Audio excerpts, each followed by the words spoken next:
Hola Irene, ¿cómo estás? Quiero decir Muy bien, Catalina. que ha sido la conexión más exitosa de todos los vivos que vengo haciendo en Instagram. Por eso estoy feliz. Bueno, los torpes tenemos un ángel que nos cuida. Bueno, yo no diría que torpe. Bueno, es tempranito, viste, la idea te cuesta un poco porque, bueno, para los que nos están acompañando, que se van sumando de a poco, el vivo arranca así como en cámara lenta, la gente se va como sumando y uno hace como una previa, una entradita en calor, en una conversación más informal. Mira, ahí abajo alguien te está saludando, ves que aparece. Sí, sí, sí, sí, Gisela Pérez Martín. Muchas gracias, Gis. Entonces ahí van a ir apareciendo los comentarios. Un poco yo estaba conversando, contándoles a los que nos miran cuál era la idea de este encuentro, que como los encuentros anteriores son encuentros breves, eh, en general para no agobiar, media hora, 40 minutos, y bueno, y cerramos y está buenísimo quedarse un poco con las ganas. Yo estos días fui comentando, te voy pasando así como el chusmerío a vos, y mientras vamos esperando a quienes se van sumando, eh, en realidad se me ocurrió pensar y preguntarte respecto de los estudios psicoanalíticos de género, porque hoy por hoy se habla todo el tiempo, perspectivas de género, estudios psicoanalíticos de género, y a veces se da por supuesto de que todas las personas saben de qué se tratan, si son lo mismo. En la presentación del libro, cuando vos presentaste una parte de tu artículo, aclaraste que vos provenías de una parte de los estudios de género diferente, ¿no? Con una mirada diferente a la que vos dijiste, a la que usualmente estamos acostumbrados. Entonces, me pareció interesante retomar algo de ahí, más allá de que conversemos algo de tu artículo, pero sí contar, o darte la oportunidad que pudieras contar un poquito más. Eso era algo que tenía ganas de preguntarte, de preguntarte hoy. Ok, ¿Sí? Porque me bueno, parece, te puedo ir contando si querés. bueno, Eh, dale. Y después cuando se van sumando un poquito más, hacemos como una presentación formal. Igualmente, yo la hago porque corresponde, pero todos te conocen, Irene. bueno, Pero no, pero vamos supongo a que no todos, hacer una gran pero puedo mayoría. vivir con eso. No, pero igual vamos a hacer Eh, la presentación. Sí, yo pertenezco a un grupo de psicólogas que fue pionero en la introducción de los estudios interdisciplinarios de género en la Argentina. Hubo también un grupo en paralelo, digamos, un grupo de historiadoras que trabajó este tema, pero en la organización no gubernamental, la asociación civil que yo integré, el Centro de Estudios de la Mujer, estuvo formado prácticamente en su totalidad por psicólogas. Este campo es un campo interdisciplinario, de algún modo inspirado en teorías feministas. Ujú. Ha habido, previo a la introducción en el país, un gran desarrollo internacional, porque lo que ocurrió fue que más o menos en la década del 60 entramos a las universidades muchas mujeres. Ya había universitarias, pero eran minoría. Ah, En los 60 entramos las chicas en montón, digamos, formamos lo que se llama una masa crítica de mujeres. sí, En un principio vos te imaginarás que siendo adolescentes aprendimos obedientemente todo lo que se nos enseñaba, sí. pero cuando crecimos un poco nos dimos cuenta, cada cual, sobre todo en las disciplinas sociales y humanas, que los textos convalidados del saber científico de la época no hacían justicia a la clase de personas que nosotras, como mujeres, éramos, y estaban plagados de sesgos androcéntricos, es decir, creados desde la perspectiva unilateral del hombre, de la masculinidad, y también de prejuicios sexistas. El sexismo es un prejuicio semejante al racismo, Sí, que implica la discriminación de las mujeres en función de su en su sexo. historia.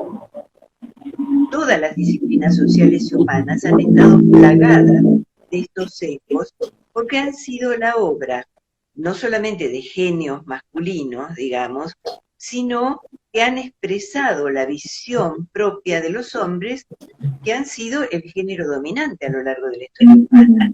Claro. Entonces, cuando las mujeres, 10 siglos después que los hombres tuvimos acceso a las aulas universitarias, a poco andar nos dimos cuenta que estos conocimientos estaban fuertemente sesgados, eran inexactos y muchas veces prejuiciosos. Al ser psicóloga y ser mi formación de base el psicoanálisis, siempre me interesó hacer un análisis deconstructivo del texto freudiano y proponer versiones alternativas que se ajustaran a la realidad clínica de mi experiencia y a mi propia experiencia vital como ser humano femenino de esa época, ¿no es cierto? Es decir, de modo que por eso es que yo integro estos estudios interdisciplinarios de psicoanálisis y género, y por ese motivo fundé en conjunto con Deborah Tasker en 1995 el Foro de Psicoanálisis y Género de la Asociación de Psicólogos de Buenos Aires. Bueno, a ver, voy a hacerte una pregunta, pero para darte un respiro, aprovechamos para los que se fueron sumando ahora, para contarles que estamos con Irene Meller, que es doctora en psicología y coordinadora del Foro de Psicoanálisis y Género de APBA. Dirige a su vez el curso de actualización en psicoanálisis y género en APBA y la Universidad Kennedy, y codirige la maestría en estudios de género de la UCES, y por supuesto es autora de numerosas publicaciones sobre el enfoque de género y subjetividad, y tiene en la actualidad muchas presentaciones siempre muy valiosas, y estamos muy, muy felices los autores de este libro de tenerte, no solo hoy acá, sino en el libro. Y tomando esto que vos decías de deconstruir el texto freudiano, pensaba, obviamente que es súper amplio el tema, pero si tuviésemos que tomar algunos elementos nodales, ¿cómo sería esta deconstrucción? Si tomamos textos nodales, digamos, a mí sí se me ocurre, yo te diría esta frase del psicoanálisis que uno le escucha desde la facultad y casi que viene grabada en la piel, ¿no? Que el complejo de Edipo, tal como lo planteó Freud, es el complejo nuclear de las neurosis. Los estudios psicoanalíticos de género, ¿qué podrían decir respecto de este Edipo que plantea, por ejemplo, Freud, tal como lo plantea? Bueno, muchas cosas. En principio, digamos, el periplo que Freud describe para el complejo de Edipo femenino es muy particular. En primer lugar, en determinado momento, Freud por poco se desdice acerca de que el Edipo fuera el Kernkomplex, es decir, el complejo nuclear de las neurosis, y lo reserva solo para los varones. Después se arrepintió porque se dio cuenta que se le venía abajo el edificio. Entonces dijo, no sé qué estaría yo pensando, le dijo a Fliss en una de sus cartas, cuando escribí eso. Pero en determinado momento dudó de que el Edipo fuera realmente el principal organizador del psiquismo femenino. En segundo lugar, la descripción que Freud hace del Edipo femenino se relaciona con la obsesión que le atribuye a las mujeres acerca del deseo imposible de tener un pene. Para Freud, la envidia del pene sería el motivo organizador del psiquismo de las mujeres, y en su relato, donde reconoció a duras penas, merced al aporte de una discípula, Jeanne Lampel de Groot, que las mujeres en un principio, las niñas, están apegadas a la madre, al igual que los varones, y que solo, avanzado el desarrollo, alrededor de los 5 años y medio de edad, pasan a preferir al padre, lo cual sienta las bases de su futura opción heterosexual. En ese momento, Freud no deja ningún espacio para el deseo erótico de la niña. Claro. Porque la niña realiza lo que él describe como el cambio de objeto, o sea, pasar de preferir a la madre para preferir al padre, esperando que el padre que tiene un pene le haga crecer el propio. Es decir, que es en última instancia una reivindicación narcisista, aquello que mueve a la niña a preferir a su padre. Y no hay rastros en este relato de el amor de la niña hacia el padre, la fantasía de ser la novia de papá cuando sea grande, el deseo de que papá le pertenezca de forma exclusiva. Nada de lo que pudiera ser el deseo amoroso, activo de la niña hacia su papá, cosa que podemos observar en la clínica y en la vida, está registrado en el discurso freudiano. La niña solo se dirige al padre para que haga de ella un varón, lo cual, por supuesto, generó una de las primeras polémicas muy amargas dentro del campo del psicoanálisis, que dividió a la escuela inglesa y a la escuela vienesa de psicoanálisis. Ernest Young, que fue un gran político dentro del campo, decidió archivar a la espera de mejor oportunidad, porque si no hubiera generado un cisma que hubiera impedido el desarrollo internacional del movimiento psicoanalítico. Pensaba mientras te escuchaba, Irene, en esto que comentabas recién y cómo fue ese tránsito en la universidad como estudiante y aquello de lo que te percataste junto con tus colegas, también mujeres, y empezar a pensar de otra manera. Pensaba en el efecto, ¿no? En el efecto en los varones, en lo hegemónico, ¿sí? Porque, bueno, seguramente esto produjo algún tipo de conmoción o de agitación. O sea, ¿cómo se vivía en esos tiempos? ¿Qué recepción o con qué resistencia han tenido que batallar estas miradas y seguir tal vez también haciendo su trabajo, ¿no? Para incluirse? Bueno, yo te diría que fue un proceso lento, gradual. Como todo lo que uno vive, uno puede mirarlo retrospectivamente y comprenderlo, y en el momento cuando lo estás viviendo simplemente lo pasás. En ese momento nosotros estábamos fuertemente enfocadas en el trabajo al interior de la institución. Solo muy lentamente, después de hacer grupos de estudio autogestionados, grupalmente me refiero a la autogestión, ¿no? Dentro del Centro de Estudios de la Mujer, empezamos a animarnos a presentar trabajos en congresos de la especialidad.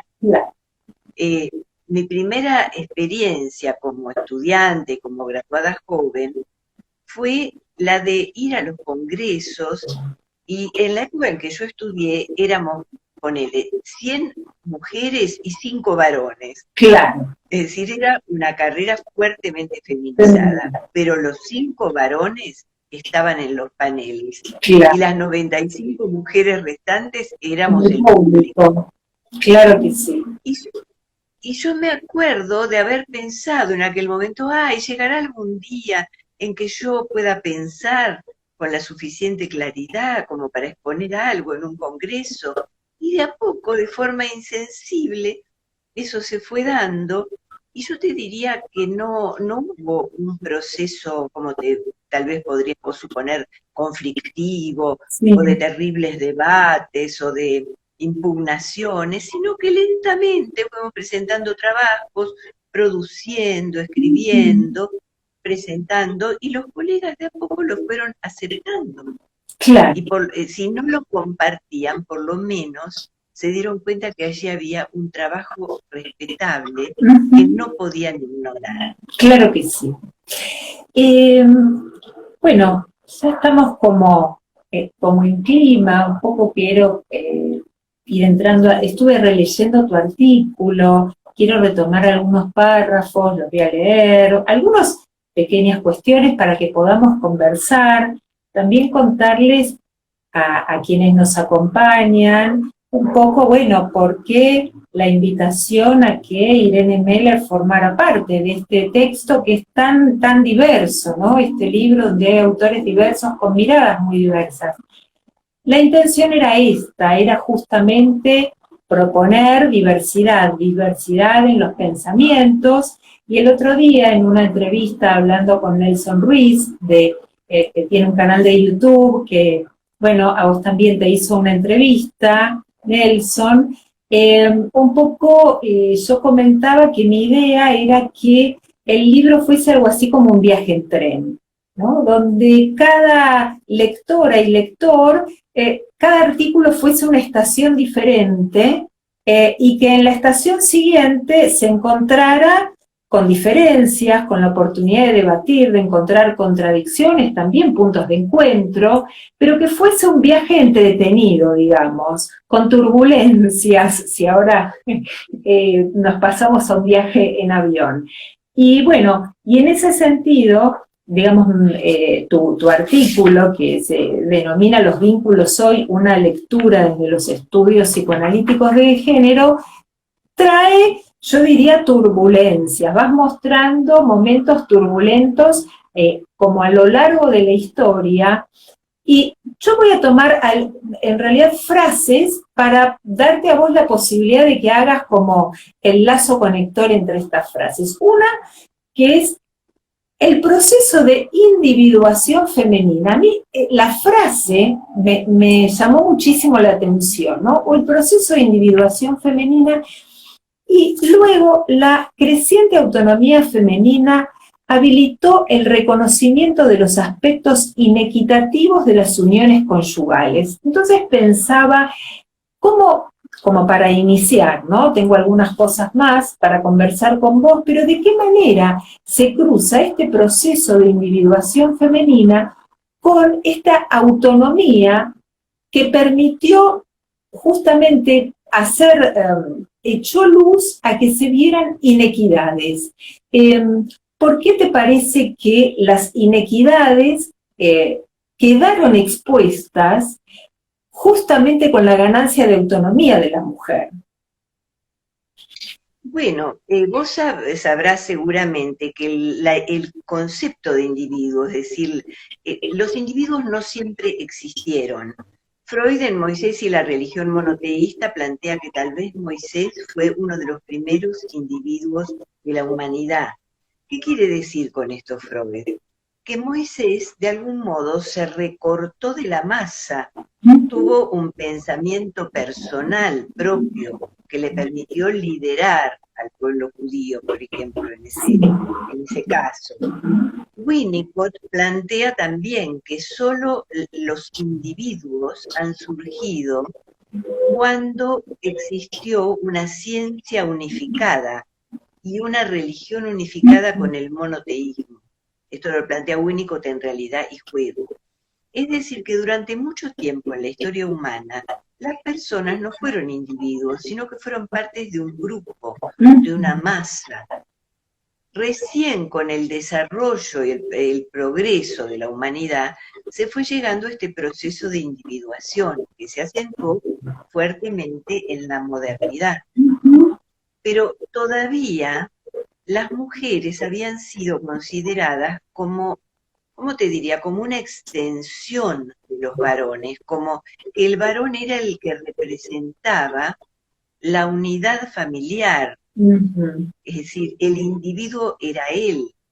Yo recuerdo hace muy poquito haber escuchado a un rabino hablando de no me acuerdo qué tema, que se refirió a un tema bíblico y habló de que en tal evento bíblico Sí. había habido no sé cuántas personas, y esos eran los varones, dijo. Además había mujeres y niños, así que eran muchos más.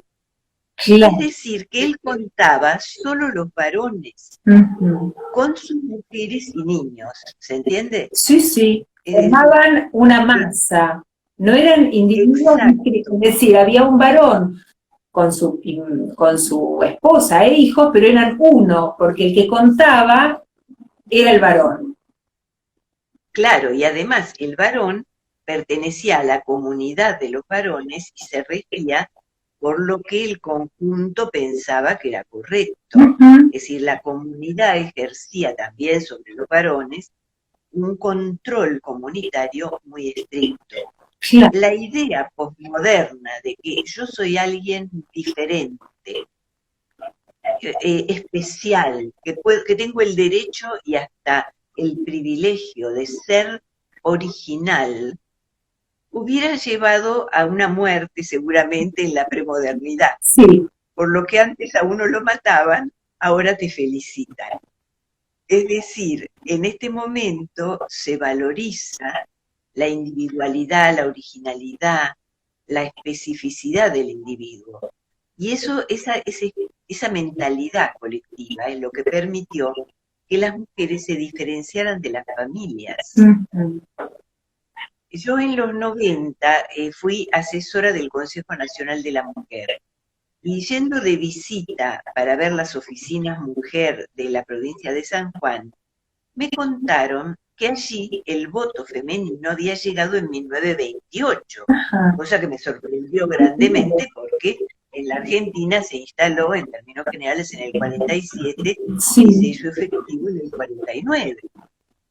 Pero después entendí, los varones sanjuaninos eran arrieros, o sea que no estaban nunca.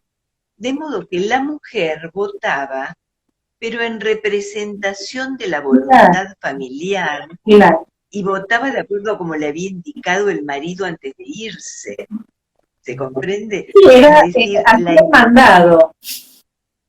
claro, la idea de que la mujer tuviera una voluntad propia, una opinión propia que pudiera eventualmente diferir de la voluntad del marido, es posmoderna. Es posmoderno. Entonces, claro, entonces fue necesario el progreso en la individualidad para que las mujeres pudiéramos personificarnos.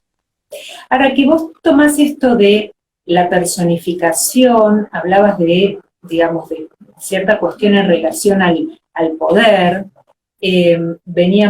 habías nombrado, yo te proponía hablar la cuestión de la inequidad, vos traes algo muy interesante respecto de la posmodernidad y las nuevas maneras, digamos, de poder, de presentación del poder y la violencia, entre, digamos, de varones sobre mujeres, comparándolo con la modalidad comercial digamos, del capitalismo, ¿no? Decías algo respecto de cómo lo propone Naomi Klein, ¿sí?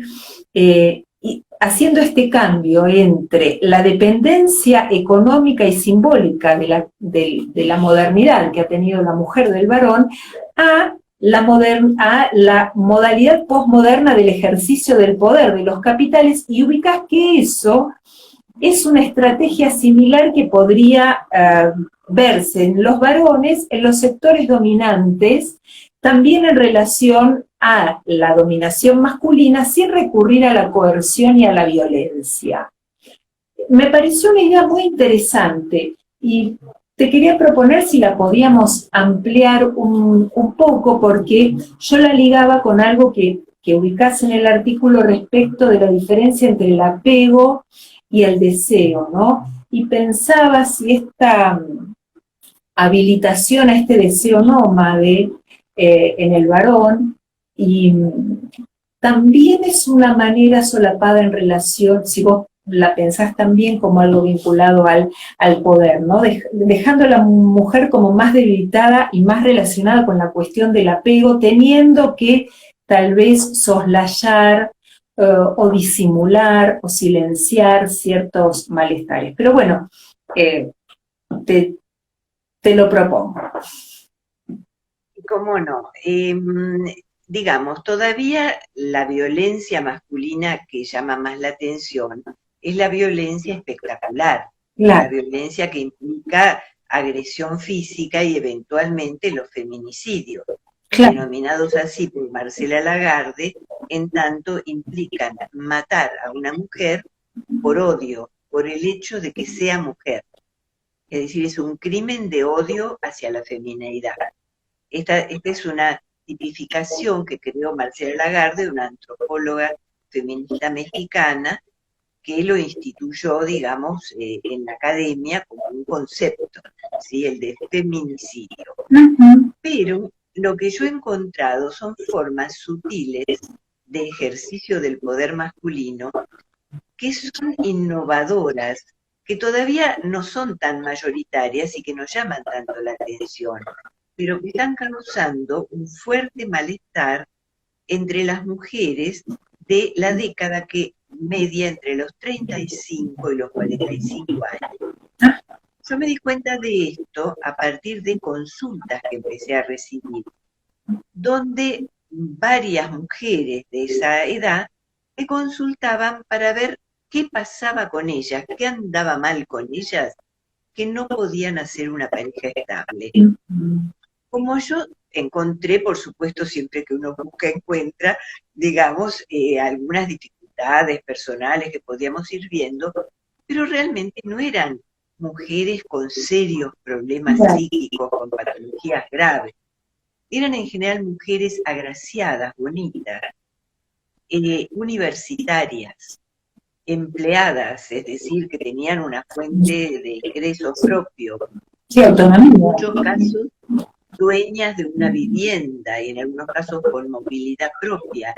Es decir, en términos descriptivos, eran mujeres deseables y que no se veía por qué tenían esta dificultad para formar pareja. Y yo me empecé a dar cuenta allí que se trataba de una tendencia social. Es decir, que no era que ellas eran tan raras o estaban tan perturbadas, sino que estaba difícil, digamos. Es decir, que formar pareja para esa generación estaba difícil. Pensando a ver cómo podía comprender el origen de esa dificultad, ya que no era individual, me ayudó leer a una socióloga marroquí que ha trabajado en Israel y en Estados Unidos, Eva Illouz. Ella, en un libro que se llama ¿Por qué duele el amor?, explica que los varones que están bien empleados, es decir, bien insertos en el mercado de trabajo, son los que controlan en la actualidad los mercados sexuales y los mercados matrimoniales. Y que como existe una oferta ilimitada en las páginas web de contacto, ellos deambulan por estas páginas web durante largos años hasta que finalmente deciden, eventualmente, formar una pareja estable. Esto es, ¿cómo te podría decir?, el usufructo varonil de la revolución sexual que ha liberalizado la conducta, digamos, sexual de las mujeres. Y que las hace accesibles para los hombres. Ella explica también que hoy día no es algo obligado para los hombres tener que casarse.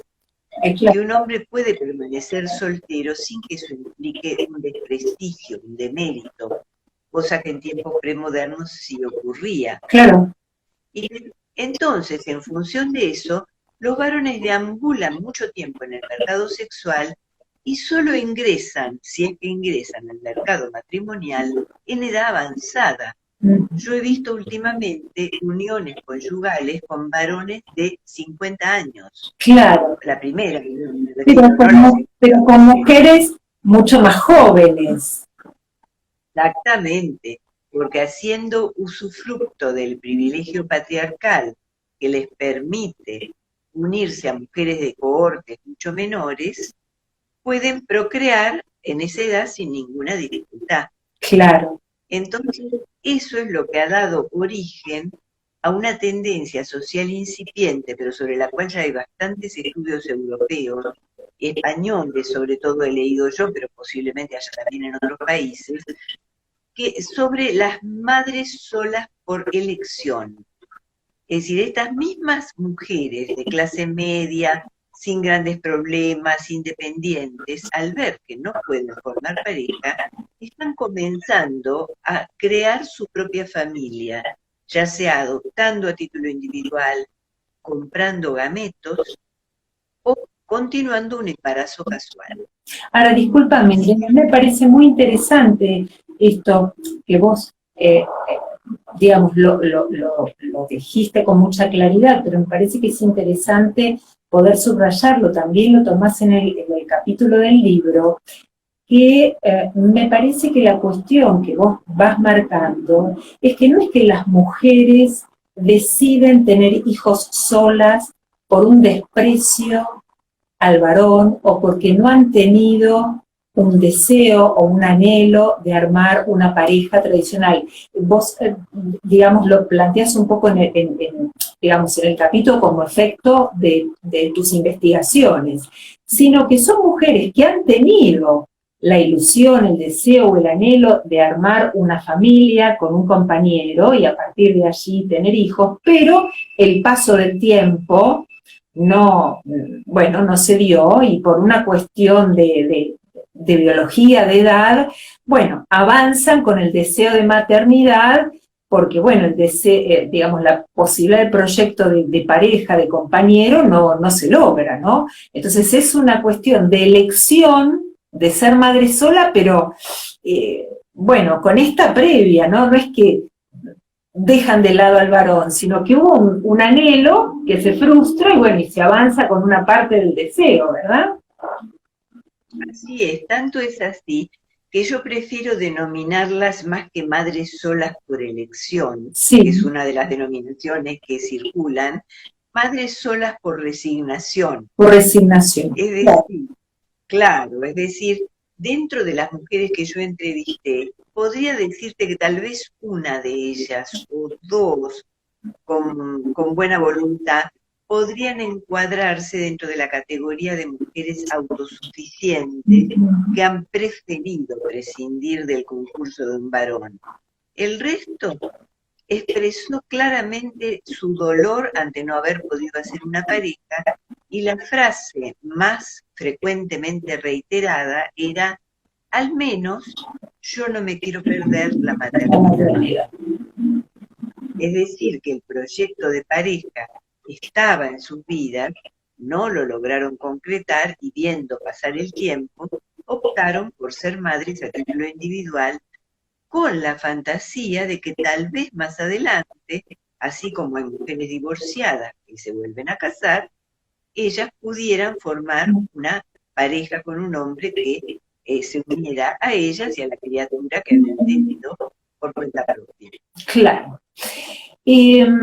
Vamos a invitar a quienes nos están acompañando, si quieren hacer algún comentario o alguna pregunta, que la vayan desplegando en el chat para que nosotros la vayamos leyendo. Recordaba, mientras que le damos tiempo a quienes nos acompañan, si quieren escribir algo, un poco el tema de nuestro encuentro de hoy, Irene, que tenía que ver con los cambios y las continuidades y las diferencias y los vínculos de poder en las relaciones de pareja en la actualidad. Pensaba que este año, ¿sí?, aparte de lo que viene siendo en líneas generales, este año tal vez aportó un elemento por el tema de la pandemia, de lo que ha sucedido en las relaciones laborales, varones y mujeres más han tenido que hacer, los que han tenido la fortuna de poder conservar su trabajo, tal vez estar más en casa, ser testigos de lo que implica organizar una casa, participar, en fin. A lo largo de este año y en general, ¿vos qué ves que se ha mantenido?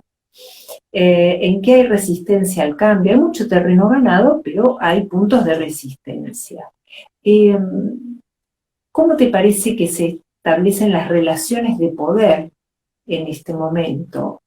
¿A vos te parece que se han modificado las relaciones de poder o cambiaron los ropajes? ¿Sí? Cambiaron los ropajes y el poder sigue inclinado para un mismo lugar de la balanza, pero cambió tal vez el modo de expresión. Mientras voy leyendo algo. Sí.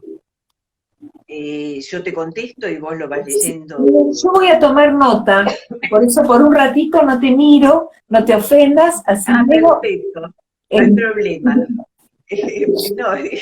yo en ese sentido soy optimista. Es decir, creo que la convivencia en la unidad doméstica, la convivencia a veces 24/7, ha generado que los varones fueran testigos de la enorme cantidad de trabajo que demanda la domesticidad y la maternidad. Y en ese aspecto, yo creo que hay un reconocimiento masculino hacia la contribución femenina al bienestar del hogar. Claro. Cuando los dos trabajan, los varones a los que yo he entrevistado, realmente colaboran y participan, más que colaborar, participan de las tareas domésticas y del cuidado de los niños, digamos, de la mejor forma que pueden. Yo recuerdo a alguno que me ha dicho con cierto orgullo, yo soy el titular de la mopa, digamos, del trapo en piso, ¿no? Es decir, como que era el encargado de la limpieza de los pisos de la casa.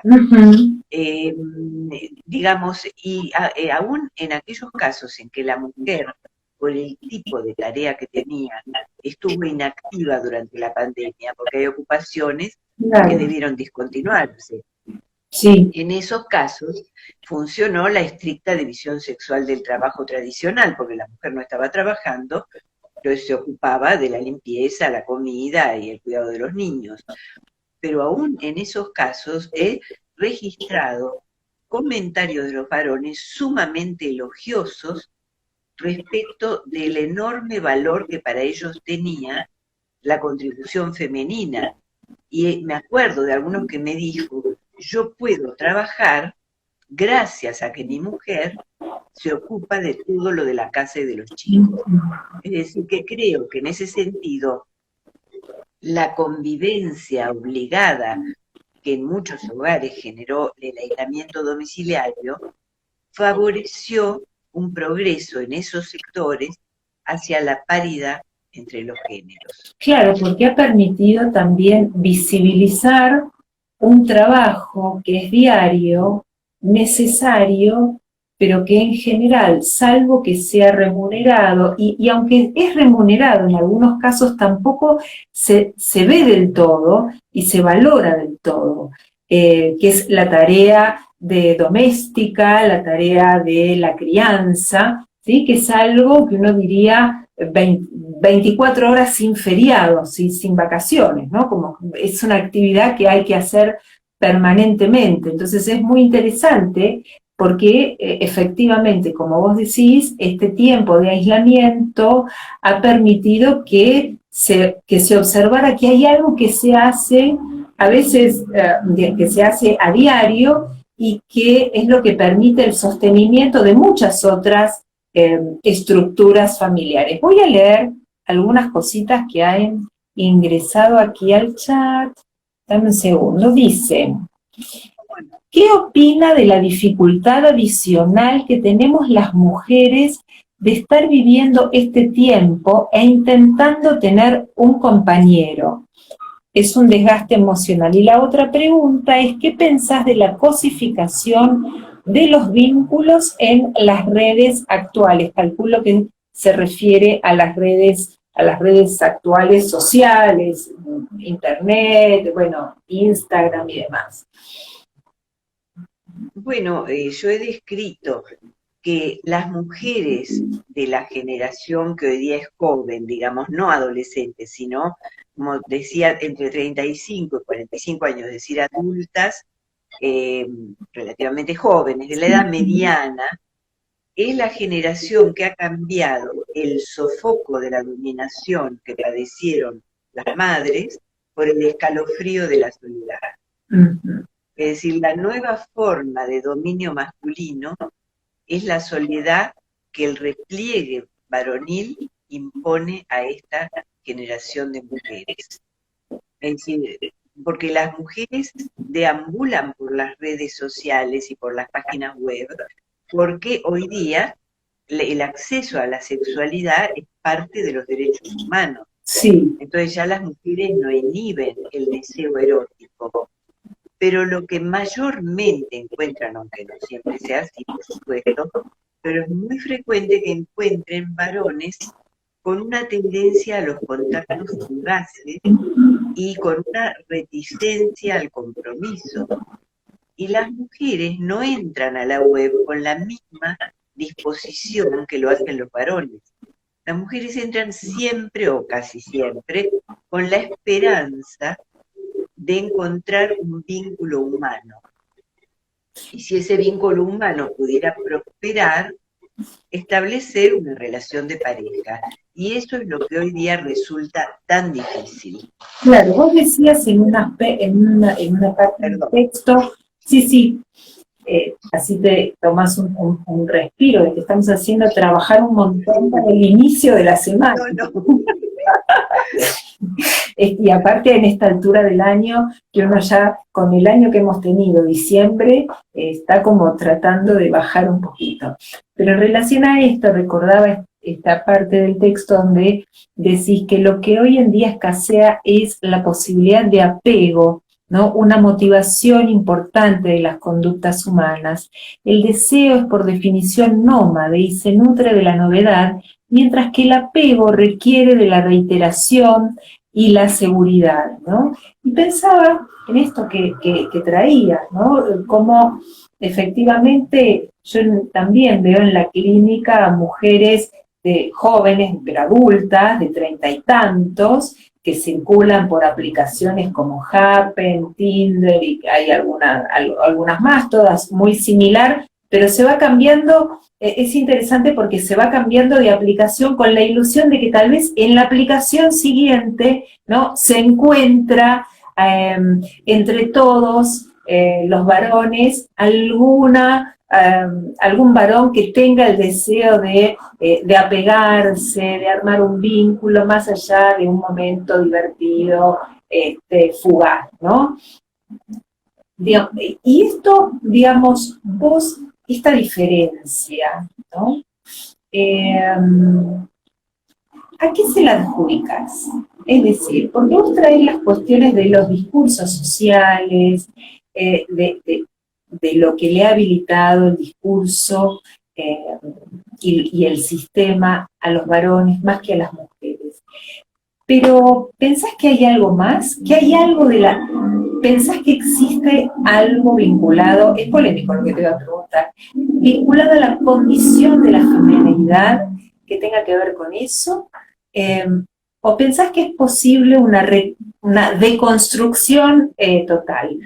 Es obvio que es futurología esto, pero bueno, te traigo algo de esta. Sí, es una pregunta interesante la que me haces. La respuesta cae dentro del ámbito de lo conjetural, ¿no es cierto? Sí. Porque yo no creo que haya a priori, digamos, una esencia de la femineidad, así como tampoco existe una esencia de la masculinidad, y sobre todo no creo que se pueda explicar la femineidad o la masculinidad haciendo referencia a los cuerpos, es decir, al dimorfismo sexual de la especie.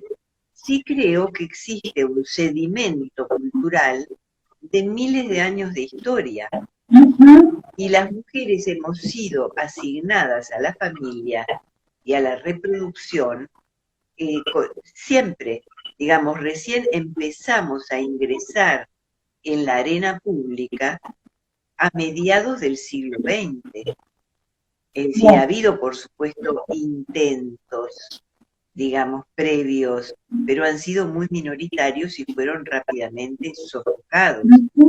Es decir, de modo que ha habido un cultivo cultural de la amorosidad de las mujeres, del apego de las mujeres a las relaciones afectivas, mientras que en los varones se cultivó el desapego. Porque los varones, entre otras cosas, fueron enviados muchas veces lejos del hogar para las guerras, para las expediciones. A veces se alejaban del hogar y pasaban años hasta que volvieran. Bueno, Penélope pensaba. Exactamente. Estaba pensando exactamente lo mismo. Parece que Ulises tardó un montonazo en volver de Troya. Y mientras tanto hizo varias escalas. Claro. Digamos. Mientras que Penélope tejía y destejía. Es decir, esa asignación de la mujer al oikos, al sedentarismo, al hogar, y el nomadismo impuesto a los varones por la obligación de las guerras, porque Ulises no quería ir a la guerra de Troya.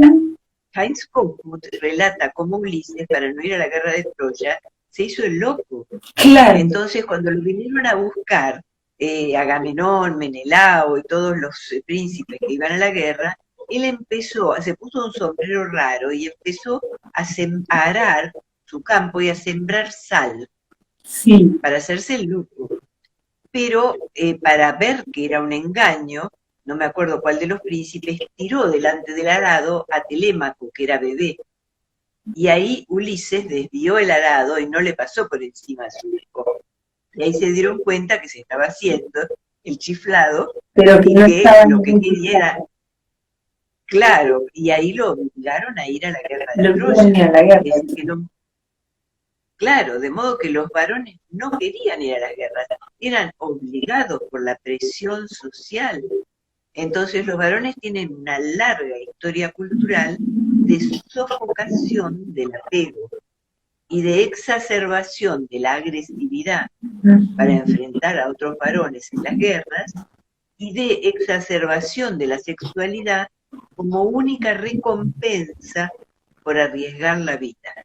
Bueno, vos tomabas este ejemplo, ¿no? Y pensaba en la cuestión histórica y hasta desde un lugar más liviano, desde la cinematografía, ¿no? Cuando vemos películas de época, como el triunfo de la batalla era recompensado con grandes banquetes y el acceso libre a las mujeres, ¿no? Pero esto, que uno podría decir que es algo que se da, pensaba mientras vos decías esta cuestión, que también es, esto que se da es una suerte también de exigencia para el varón, porque el varón debía responder a esto que se le daba, ¿no? Se le entregaban las mujeres, pero debía responder como varón ante ellas, con lo cual pensaba en esto que vos decías de retener el apego, ¿sí? Y propiciar una posición o una reacción más agresiva y propiciar un plantarse desde un lugar que a veces ha llegado a la violencia y a la agresión. Pensaba también que en este sistema desigual, digamos, los varones de algún modo también han sido sometidos por el mismo sistema, en el sentido de que no les queda demasiado lugar para elegir, es decir, deben responder a esa exigencia social, ¿no? Y en algunos casos, cuando las condiciones no acompañan, eso también tiene efectos sobre la subjetividad masculina. En tu experiencia, ¿cómo esto va circulando entre los varones? Porque me parece interesante poder ubicar que los estudios de género no solo piensan en las mujeres, sino también qué es lo que va pasando con ambos géneros, ¿no? ¿Qué es lo que vos ves en los varones? Bueno, los efectos del imperativo del éxito y del imperativo de la virilidad generaron un acortamiento de la esperanza de vida de los varones que oscila alrededor de los 7 años. Es decir, los varones hoy día en el mundo viven 7 años menos que las mujeres. ¿Por qué? Porque están sometidos a un mayor estrés. Digo esto para que no se piense que hay una resiliencia genética o biológica femenina mayor, relativamente mayor. No es así.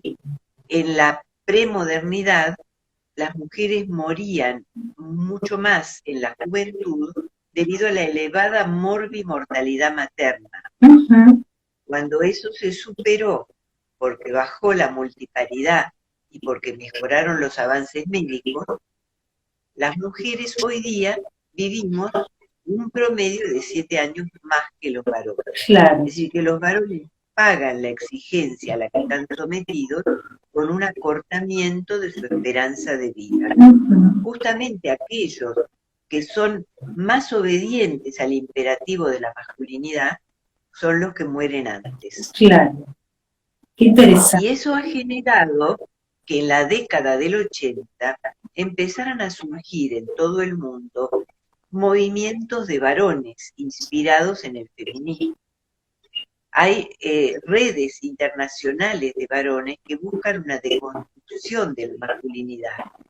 Por supuesto, no es que sean mayoritarios, en general son grupos minoritarios de investigadores, académicos, intelectuales, pero que están en toda América Latina, en Inglaterra, en Europa en general, y quien lidera los estudios de masculinidad en este momento, curiosamente, es una mujer trans. Mira. Es un sociólogo nacido varón, cuyas obras excelentes han sido publicadas todavía bajo el nombre de Robert Connell, pero que ahora ha cambiado su identidad y se llama Raywin Connell. Y yo considero que eso es un síntoma interesante de la crisis actual de la masculinidad, que el líder de ese campo de estudios se haya pasado de bando. Es muy interesante esto que decías, ¿no? Que justamente el liderazgo sea de esta manera.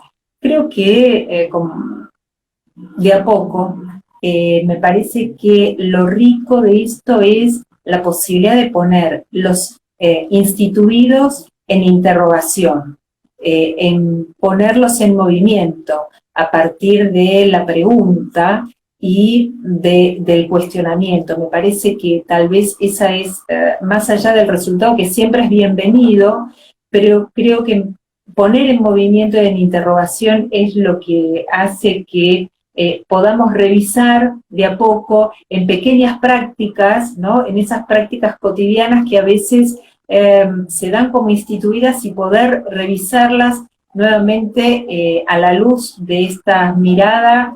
Creo que es algo fundamental en este tiempo. Irene, los vivos en Instagram tienen un tiempo limitado, se corta, si uno no lo corta, Instagram nos corta, ¿no? Digamos que tiene como esta organización Instagram. Entonces no quisiera que Instagram nos corte, preferiría que nosotras nos despidamos, que pudiéramos agradecerle a los que nos acompañaron. Voy a leer algún comentario más que vi pasar. A Caro dice, creo que esto, con algo que venías diciendo antes, tiene relación con el concepto de amor líquido que plantea Bauman, se refiere al tema de las aplicaciones.